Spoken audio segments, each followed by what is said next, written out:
நான் ஏற்கனவே ஒரு லவ் பிரேக்கப்ல இருந்து இப்பதான் வெளியில வர ட்ரை பண்ணிட்டு இருக்கேன். இப்போ ஒரு புதுசான ஒரு காதல், ஒரு அன்பு, ஒரு நட்பு என் வாழ்க்கையில கிடைச்சிருக்கு. இத சூஸ் பண்ணலாமா? வேணாமா? அப்படின்ற ஒரு கன்ஃப்யூஷன் என் லைஃப்ல இருந்துகிட்டே இருக்கு. என் மனசுல இருக்கு. ஏற்கனவே நான் ஏமாந்து போயிருக்கேன். அந்த பயமும் சேர்ந்து இருக்கு. அப்படின்னு உங்க மனசுக்குள்ள ஒரு தயக்கத்தோட ஒரு உறவுக்காக நீங்க காத்துட்டு இருக்கீங்க, அல்லது உங்க பதிலுக்காக இன்னொருத்தவங்க காத்துட்டு இருக்காங்க அப்படின்னும் பொழுது, இந்த ரீடிங் உங்களுக்காக தான். இது ரெசனேட் ஆச்சுன்னா பாருங்க, ரெசனேட் ஆகலைன்னா பார்க்க வேண்டாம். Love pain versus new love, இந்த ரெண்டுத்துக்குமே இருக்கக்கூடிய ஒரு ஒரு நிலைப்பாடு என்பது ரொம்ப கன்ஃபியூஷனான ஒரு நிலைப்பாடாக தான் இருக்கும். ஸோ அந்த அந்த கன்ஃபியூஷனை கிளாரிட்டி பண்ணக்கூடிய ஒரு ரீடிங் தான் file number 1 and file number 2. இந்த ரெண்டில் உங்களுக்கு எது சூஸ் பண்ணணுமோ நீங்கள் சூஸ் பண்ணிக்கோங்க. கமெண்ட் செஷனில் கமெண்ட் பண்ணிவிட்டு இந்த ரீடிங்கோட எனர்ஜியோட கனெக்ட் ஆகிக்கோங்க. ஒரு இன்டென்ஸான ஒரு ரீடிங் நம்ம இப்போ பார்க்கலாம்.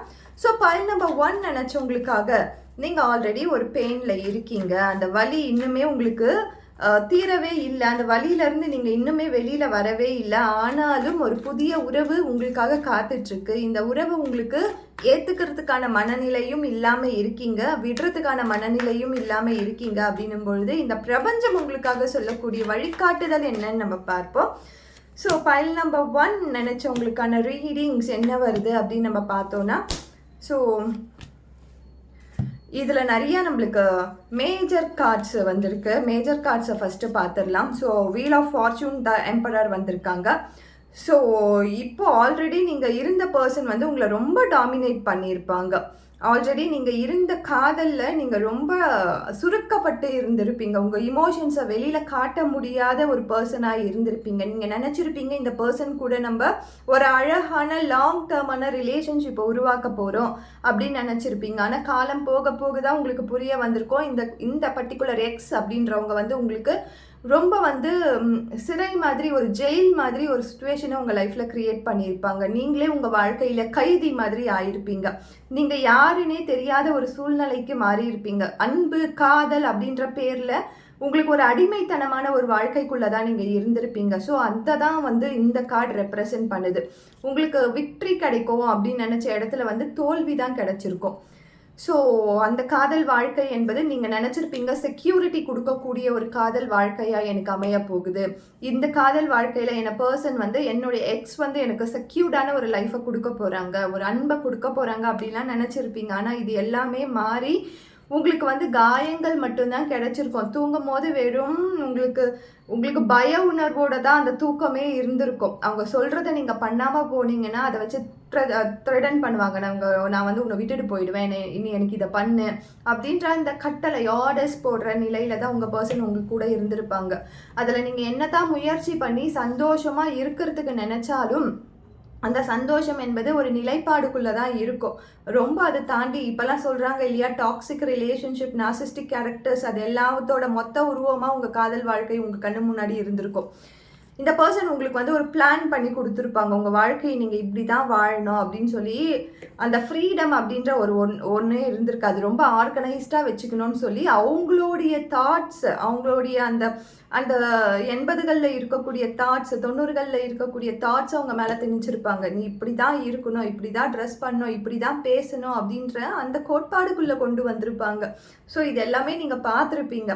பார்த்து தான் இந்த உறவு வந்து ரொம்ப வந்து உங்களுக்கு நெருக்கமான உறவே வந்து உங்களுக்கு காயத்தை கொடுக்குதே அப்படின்னு சொல்லி நிறைய நேரம் நீங்கள் வந்து மற்றவங்க கிட்ட வந்து பகிர்ந்துக்க கூட, ஷேர் பண்ணிக்க கூட முடியாத ஒரு சூழ்நிலையில தான் நீங்கள் இருந்திருப்பீங்க.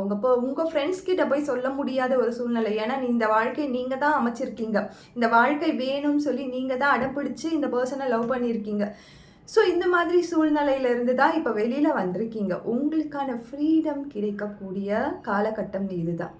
இந்த ஃப்ரீடத்தை நீங்கள் எடுத்துக்கிறதும் அல்லது இந்த பாஸ்ட் எக்ஸோட நினைவுகளில் இருக்கிறதுமே உங்கள் எனர்ஜி இதை தான் சொல்லுது, நீங்கள் இப்படி தான் இருக்கீங்கன்ட்டு. ஆனால் உங்களுடைய ஃப்ரீடம்ன்றது உங்கள் கையில் இருக்காது. என்றைக்குமே மறந்துடாதீங்க. பைல் நம்பர் 1 நினச்சவங்களுக்கு இப்போ இருக்க காலகட்டம் ஒரு ஹெவியான மனநிலையில் இருக்கக்கூடிய காலகட்டமாக இருக்கலாம், வலிகள் நிறைந்த காலகட்டமாக இருக்கலாம். ஆனால் அந்த ஃப்ரீடம் என்பது உங்கள் கையில் தான் இருக்குது. அந்த ஃப்ரீடம் உங்களுக்கு கிடைச்சிருக்கும் போது சந்தோஷமாக ஏற்றுக்கோங்க. அவங்க என்னை விட்டுட்டு போயிட்டாங்க, என்னை மறந்துட்டாங்க, அதெல்லாம் விட்டுட்டு எனக்கு ஒரு ரிலாக்ஸ்டான சூழ்நிலையை நான் இப்போ தான் நான் அனுபவிக்கிறேன் அப்படின்னு சொல்லி அந்த ரிலாக்ஸேஷனுக்குள்ளே வாங்க. ஏன்னா போனது வந்து ஒரு உண்மையான அன்பே கிடையாது. போனது வந்து உங்களை அடிமைப்படுத்திட்டு இருந்த அன்பு. உங்களை வந்து ஆர்கனைஸ்டாக வச்சுக்குங்க, உங்களை பிளான் பண்ணுறேன், நான் உனக்கு வாழ்க்கை வாழ்கிறதுக்கு சொல்லித்தரேன்னு சொல்லி உங்களை வந்து ரொம்ப ஒரு ஸ்லேவ் மாதிரி வச்சுட்டு இருந்த அன்பு, அந்த அன்பு உங்களை விட்டு போச்சுன்னா நீங்கள் உங்களை வந்து ரிட்டர்ன் பேக் எடுக்கக்கூடிய டைம் இதுதான். ஸோ அந்த ரிட்டர்ன் பேக்கான டைமாக இதை ஏற்றுக்கோங்க.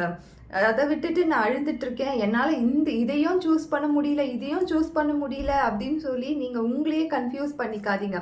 ஸோ இப்போ உங்களோட எனர்ஜியை நீங்கள் கிளியர் பண்ணியிருப்பீங்கன்னு நான் நம்புகிறேன். இந்த ரீடிங்கில் உங்கள் எனர்ஜி கிளென்ஸ் ஆகிருக்கும்னு நான் நம்புகிறேன். அடுத்ததாக இப்போ இருக்க பர்சனை நான் வந்து எந்த அளவுக்கு நம்பலாம், இப்போ வந்திருக்க பர்சன் கூட ஒரு புது உறவை நான் தொடங்கலாமா, அல்லது எந்த அளவுக்கு நான் அந்த பர்சனை நம்பலாம் அப்படின்ற அந்த ஒரு கேள்விக்கான ரீடிங்ஸை பார்ப்போம். கரண்ட் எனர்ஜியில், கரண்ட் சிச்சுவேஷனில் என்ன மாதிரியான ரீடிங்ஸ் நம்மளுக்கு வருதுன்னு நம்ம பார்ப்போம். ஸோ இது வந்து ஒரு சாஃப்டான ஒரு ரீடிங் தான், ரொம்ப வந்து ஒரு இன்டென்ஸான, ரொம்ப ஆக்ரோஷமே இல்லாத ஒரு ரீடிங் தான் நம்ம பண்ணிகிட்ருக்கோம். படபடப்பாக எடுக்காமல் ரொம்ப காமாக ஒரு பர்சனல் ரீடிங் மாதிரி தான் பண்ணிகிட்ருக்கோம். ஸோ இதில் உங்களுக்கு வரக்கூடிய ரீடிங்ஸ் என்ன வருதுன்னு நம்ம பார்த்தோன்னா, கொஞ்சம் கிரவுண்டடாக இருங்க. இப்போதைக்கு உங்களுக்கு வந்திருக்க கார்ட்ஸ் படித்தாலே உங்களுக்கு தெரியும். கொஞ்சம் கிரவுண்டடாக இருங்க. இந்த பர்சன், புது பர்சன் இருக்காங்க இல்லையா, அந்த பர்சன் கூட கிரவுண்டட், அதாவது கிரவுண்ட் ரியாலிட்டியை புரிஞ்சுக்கிறதுக்கான டைமை நீங்கள் பாருங்கள். இந்த சென்ஸ் எடுத்த எடுப்புலையே என்னுடைய வேவ் லென்த்தும் அவங்களோட வேவ் லென்த்தும் ஒத்து போகுது, அதனால் நாங்கள் உறவுக்குள்ளே போகலாமா அப்படின்லாம் கேட்காதீங்க. கொஞ்சம் கிரவுண்ட் ரியாலிட்டியை புரிஞ்சுக்கிறதுக்கான வாய்ப்புகள் இருக்கான்னு பாருங்கள். இன்னும் கொஞ்சம் டைம் ஸ்பெண்ட் பண்ணுங்கள். இந்த டிராகன் ஃப்ளை எப்போ வரும்? மழை வரும்போது தானே வரும். தும்பின்னு சொல்லுவோம் இல்லையா, அது மழை வரும்போது தான் வரும். ஸோ அந்த மழை வரும்பொழுது தான் அந்த டைமை, இப்போ உங்கள் மனசில் வந்து ஒரு வெற்றிடம் இருக்குது, அந்த டைமில் தான் இவங்க வந்திருக்காங்க. ஸோ அந்த மழை வரும் நேரத்தில் வர டிராகன் ஃப்ளை மாதிரி உங்கள் மனசில் குழப்பங்கள் இருக்கும் பொழுது தான் இவங்க வந்திருக்காங்க.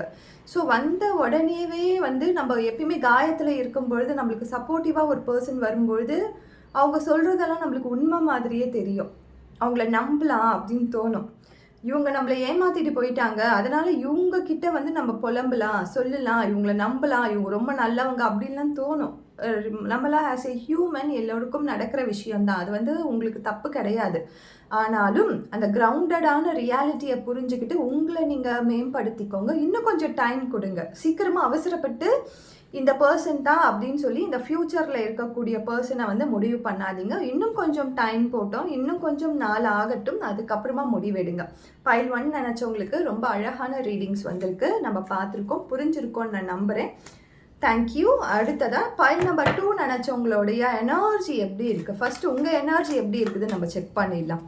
பைல் நம்பர் 2 நினச்சவங்களோட எனர்ஜி, நான் வந்து ரொம்ப கன்ஃபியூஸான ஸ்டேஜில் இருக்கேன், கன்ஃபியூஷனான சூழ்நிலையில் இருக்கேன், எதை சூஸ் பண்ணுறதுனே தெரியல, அந்த பாஸ்ட்லேருந்து வெளியில் வரத்துக்கோ என்னால் முடியல, இந்த ப்ரெசண்ட்டில் இருக்க பர்சனை என்னால் சூஸ் பண்ணிக்கவும் முடியல அப்படின்னு நினச்சிங்கன்னா உங்களுடைய ஃபஸ்ட்டு எனர்ஜி எப்படி இருக்குதுன்னு செக் பண்ணிடலாம். உங்கள் எனர்ஜி என்ன சொல்லுது அப்படின்னு நம்ம பார்ப்போம். ஸோ அதை பார்த்துட்டு கன்க்ளூஷனுக்கு போனோன்னா கரெக்டான ஒரு ரீடிங்காக இருக்கும். ஸோ உங்களோட எனர்ஜி எப்படி இருக்குது அப்படின்னு நம்ம பார்த்தோன்னா, ஸோ இதில் எல்லாமே பார்த்தீங்கன்னா மைனர் கார்ட்ஸ்ன்னு சொல்லும்போது டே டு டே லைஃப்லேயே நீங்கள் இன்னுமே வந்து அந்த எக்ஸ்கிட்டேருந்து வெளியில் வரவே இல்லை. ஒரு லாங் டேர்மான ரிலேஷன்ஷிப்பை சந்திக்கிறதுக்கோ அது ஏற்றுக்கிறதுக்கோமான மனநிலையில் இன்னுமே நீங்கள் இல்லை. நீங்கள் நினைக்கிறீங்க எப்படியாவது இந்த பாஸ்ட்லேருந்து நான் வெளியில் வந்து ஃப்யூச்சரை க்ரியேட் பண்ணிடலாம், இப்போ இருக்க பர்சன் வந்து எனக்கு கொஞ்சம் தோதுவாக தெரியுது, இவங்க கூட என்னுடைய வேவ்லென்த் சிங்க் ஆகுதுன்னு நினைக்கிறீங்க. ஆனால் உண்மையான ரியாலிட்டி என்னன்னா, இன்னும் அந்த வலிகளோட தான் சுற்றிட்டு இருக்கீங்க, அந்த பெயினோட தான் இருக்கீங்க. என்னதான் உங்கள் கூட யார் இருந்தாலும், நியூவான பர்சன் இருந்தாலும், நியூவான ரிலேஷன்ஷிப்பை வந்து அவங்க வந்து உங்களுக்கு சப்போர்ட் பண்ணாலும், நீங்கள் சொல்கிறதெல்லாம் கேட்டாலும், நீங்கள் சொல்கிறதுக்கெல்லாம் அவங்க வந்து ஆமாம் நீ தான் கரெக்டுன்னு சொன்னாலும், அந்த பர்சன் வந்து ஏற்றுக்கிற மனநிலையில் நீங்கள் இருந்தாலும் கலர் ரியாலிட்டியில் இன்னும் நீங்கள் அதுக்கு ரெடி ஆகலை. அந்த பெயின்ஸ், அந்த ஹீலிங்க்கு இன்னும் நீங்கள் வந்து ரெடி ஆகலை. நீங்கள் தனிமையில் இருக்கும்போது என்ன பண்ணுறீங்க, அந்த எக்ஸ் ஏற்கனவே நீங்கள் ஒரு காதலில் இருந்த நினைவுகள்லாம் மனசில் போட்டு குழப்பிக்கிட்டே இருக்கீங்க. அவங்க சொன்ன வார்த்தைகள், நீங்கள் அவங்க கூட ஸ்பெண்ட் பண்ண டைம்ஸ், அது 3 மந்த்ஸோ 1 இயரோ 5 இயர்ஸோ நீங்கள் அதையே நினச்சிட்டு இருக்கீங்க. ஸோ அந்த கலர் ரியாலிட்டியிலேருந்து வெளியில் வந்து உங்களுடைய இமோஷன்ஸை பிரேக்கப் பண்ணுங்கள். உங்கள் இமோஷன்ஸ், உங்கள் பாஸ்டில் இருக்கக்கூடிய மெமரிஸை எல்லாத்தையும் கிளியர் பண்ணுங்கள் ஃபஸ்ட்டு. அதை பண்ண முடியுதான்னு பாருங்கள். ஒரு சிங்கிளான ஒரு மெமரி கூட இல்லாத அளவுக்கு உங்களால் எரேஸ் பண்ண முடியுதான்னு பாருங்கள். ஸோ இது ரொம்ப கஷ்டமான சூழ்நிலைன்னு புரியுது. உங்களுக்கான நினைவுகள் இருந்துக்கிட்டே இருக்குது. நீங்கள் மூவ் ஆன் ஆகணும்னு நினச்சாலும், அதை விட்டு விலகி போகணும்னு நினச்சாலும் அந்த நினைவுகளுக்குள்ளேயே தான் சுற்றிட்டு இருக்கீங்க. இதுதான் உண்மையான ரியாலிட்டி. நீங்கள் இதை அக்செப்ட் பண்ணலன்னா கூட இதுதான் ரியாலிட்டி. நீங்கள் சொல்லலாம், நான் விட்டு விலகி வந்துட்டேன், எனக்கு இனிமேல் வேண்டாம் அப்படின்லாம் கூட சொல்லலாம். ஆனால் அதெல்லாம் வந்து உங்கள் வார்த்தைகள் தான், வாயிலிருந்து வர வார்த்தைகள் தான். நான் கிளியரன்ஸ்க்கு வேணா கூட நான் இப்போ ஒரு கார்டு எடுக்கிறேன். கிளியரன்ஸான எனர்ஜி என்ன சொல்லுதுன்னு நம்ம இப்போ பார்ப்போம். இருங்க. நீங்கள் வந்து ஃபஸ்ட்டு கார்டே பார்த்தீங்கன்னா 4 ஆஃப் கப்ஸு. யூனிவர்ஸே வந்து ஒரு பர்சன் அனுப்புது, ஒரு பர்சன் அனுப்பியிருக்கு உங்களுக்காக. ஆனால் நீங்கள் என்ன பண்ணுறீங்கன்னா, வேண்டாம் வேண்டாம், எனக்கு இது வேண்டாம், நான் வந்து என்னுடைய பாஸ்ட் லைஃப்பில் இருக்க அந்த மெமரிஸ்லேயே நான் வாழ்கிறேன்ட்டு வாழ்ந்துட்டுருக்கீங்க. உங்களுடைய எனர்ஜி இப்படி தான் இருக்குது. ஸோ இந்த எனர்ஜியை நீங்கள் வந்து யாரோ உங்களை சீட் பண்ணியிருக்காங்க தான், இல்லைன்னு சொல்ல. ஆனால் அந்த சீட்டிங்கில் நடந்த அந்த ஃபியரும் அந்த கோபமும் இன்னும் நீங்கள் சுமந்துக்கிட்டே இருக்கீங்க. அந்த பய உணர்வுலேயே இருக்கீங்க. ஸோ நீங்கள் வெளியில் வாங்க ஃபஸ்ட்டு. உங்களுக்கான டைம்ன்றது கட்டாயம் தேவைப்படுது. உங்களுக்கே வந்து அந்த டைம் தேவைப்படுது. ஸோ அந்த டைமை நீங்கள் உங்களுக்கே கொடுங்க. கரண்ட் சுச்சுவேஷனில் இந்த பர்சன் கூட இருக்கக்கூடிய ரிலேஷன்ஷிப்க்கு நான் என்ன பண்ணலாம், இப்போ ப்ரெசண்ட்டாக இருக்கக்கூடிய ரிலேஷன்ஷிப்க்கு நான் என்ன பண்ணலாம், என்ன பண்ண முடியும் அப்படின்னு ஒரு கேள்வி இருக்கும் இல்லையா? அதற்கான ரீடிங் பார்க்கலாம். So again photographic memory. நீங்கள் என்ன பண்ணுறீங்கன்னா, அந்த ஃபோட்டோகிராஃபிக் மெமரிக்குள்ளேயே சுற்றிட்டுருக்கீங்க.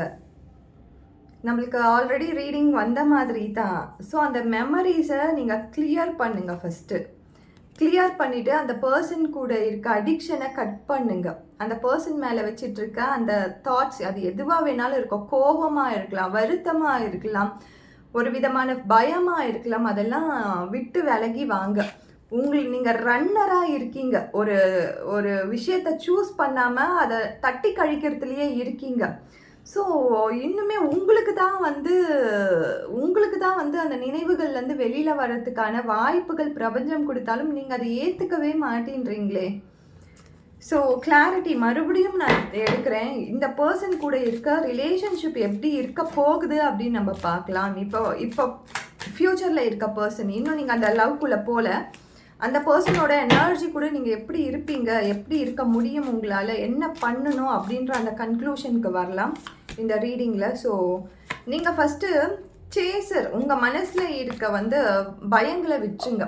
அவங்க கூட டைம் ஸ்பெண்ட் பண்ணுங்கள். புது ரிலேஷன் கூட இன்னும் டைம் ஸ்பெண்ட் பண்ணுங்கள். இன்னும் ட்ராவல் பண்ணுங்கள். புரிஞ்சிக்க பாருங்கள். Next party. கண்டிப்பாக ஒரு நல்ல விஷயம் உங்கள் லைஃப்பில் நடக்கும் வரப்போகிற பர்சன் கூட. ஸோ இந்த பர்சனோட எனர்ஜியுமே பார்த்திங்கன்னா நம்மளுக்கு ஒரு ஹீலிங் ஹார்ட்டை கொடுக்கக்கூடிய ஒரு எனர்ஜியாக இருக்குது. நீங்கள் மறைச்சி வச்சிட்டு இருக்க எல்லா விஷயங்களுக்கும் ஒரு ஹீலிங் கொடுக்கக்கூடிய பர்சனாக இந்த பர்சன் கட்டாயம் இருப்பாங்க உங்களுக்கு. ஆனால் நீங்கள் பண்ண வேண்டியது என்னென்னா, டைம் ஸ்பெண்ட் பண்ணுங்கள், ஹாப்பியாக இருங்க. அதற்கு முன்னாடி நம்ம இவ்வளோ நேரம் பார்த்தோம் இல்லையா, நீங்களே இன்னும் ரெடி ஆகலை. ஸோ அந்த ரெடி ஆகிறதுக்கான வாய்ப்புகள் கிடைக்கும் பொழுது பயன்படுத்திக்கோங்க. அதுலேருந்து வெளியில் வாங்க. அந்த பாஸ்ட்லேருந்து வெளியில் வந்தது ஃப்யூச்சரை நோக்கி உங்களுடைய தாட்ஸை வைங்க. இந்த பர்சன் தான் எனக்கு வேணும் அப்படின்னு எடுத்துக்காமல், இந்த பர்சன் கூட நான் ட்ரை பண்ணி பார்க்குறேன், ஒரு 6 மந்த் நான் ட்ராவல் பண்ணி பார்க்குறேன், எந்த ஒரு டீப்பான ரிலேஷன்ஷிப்குள்ளே போகாமல் சும்மா நாங்கள் ரெண்டு பேருமா இருந்து பார்க்குறோம். இது மேன்மையான ஒரு ரிலேஷன்ஷிப்பாக இருந்துச்சுன்னா கட்டாயம் இது அடுத்த லெவலுக்கு யூனிவர்ஸே கூட்டிகிட்டு போகும் அப்படின்ற அந்த மெச்சூர்டான மைண்ட் செட்டோட இந்த பர்சன் கூட மூவ் ஆன் பண்ணுங்க.